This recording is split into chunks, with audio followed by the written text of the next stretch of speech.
What I'm trying to say with all this is, unfortunately, he can't come with us to this Mexico trip because he's not a citizen. Yeah. But I was telling him, like, with the Hotel 42, this might be the easiest time ever to cross the border, and you could cross it with like you'll for sure be able to get back into the country with like 10, 15 bands. So I was telling him, like, bro, that'd be a great Mr. Beast video if he just goes to Mexico and like tries to like get human trafficked back into Los Angeles. I think the rules are a little bit different where like if they already see in the records that you already are from the US and then you're trying to come back in rather than you are just crossing it for the first time, because I feel like the lenient border thing applies to people who are just like, well, you could probably be in under a different alias. They probably don't have birth certificates in all these countries. That's true. A lot of I saw something about how like if you go to the border and you walk around the border, there's like tons of IDs and passports there because people just ditch their shit. Yeah. They like literally just like throw their stuff. And you know what's crazy? I think we talked about this video. It's like some dude who's walking around the border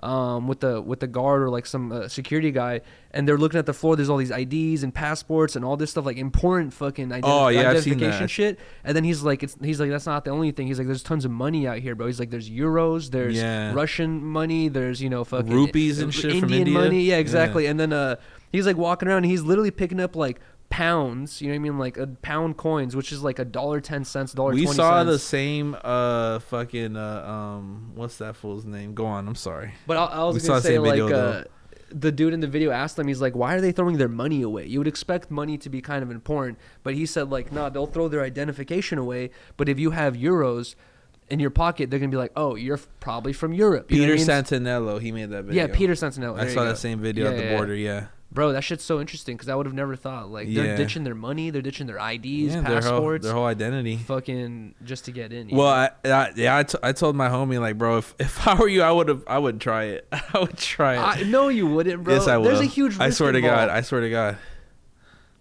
I swear to God. Bro. I would. Just. What if you just get stuck, dude? Well, bro, you could get back. All right, why don't you do it? Why don't you do it then? Because I could get in regular. I don't have to do all that. But if I had no choice. No, ditch your ID and shit. Just get in like on some like. I for sure could do that. What? Bro, dude, that's actually a really good idea. The Mr. Beast type thing. Like, imagine someone does a video of them like, I'm exploiting the Mexican border system. Yeah. And like vlogs his experience. If someone wants to have a viral video, you want a good chunky million views on your first video. Do a video where I crossed the border illegally as a illegal citizen, bro. You know what I mean? I think that would be dope. Just like you'd have to speak a foreign language, or you probably have to speak a foreign language for sure. Learn Spanish or Spanish, you know what I mean? Or whatever. But they're gonna ask you like, where are you from? You know what I mean? Like, don't say Mexico, because I think the Mexican citizens have like a different rule applying. Yeah, to you them. gotta say Venezuela or something like that right now, Guatemala, just because Venezuela is like the most popular country that's coming in.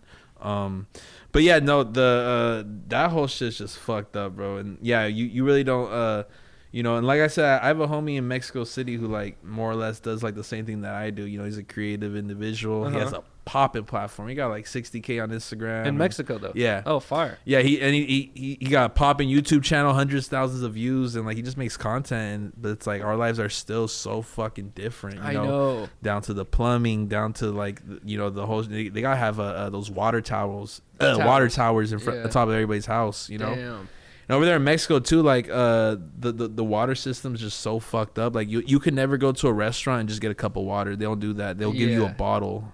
I think it's really because it's like they only have bottled water. I think like damn near everywhere else other than America or United States, like everything's kind of older, so they're trying to like incorporate newer plumbing, newer electricity, newer things into older places. Whereas here in LA, like a lot of shit's not that. The infrastructure is like at the most a couple hundred years. Exactly. Where it's like you look at like most of these European nations that are like come from more earlier civilization moments, like United States, it's still relatively young. It's 1776 they made this shit. Like like England already went through Industrial Revolution, you know what I mean? Like, bro, there's like buildings in England that have been occupied by probably hundreds and hundreds of families throughout the generations, but here in America it's like you'll just see a house getting old, they'll tear it down, and this will be considered an old building. Yeah, just this is actually an old building. It was made like 70 years ago. Exactly. And also, if you like pay attention, compared to newer buildings, all your plumbing and all that shit's visible. You know what I mean? Like, you can see it all. It's like, it's probably because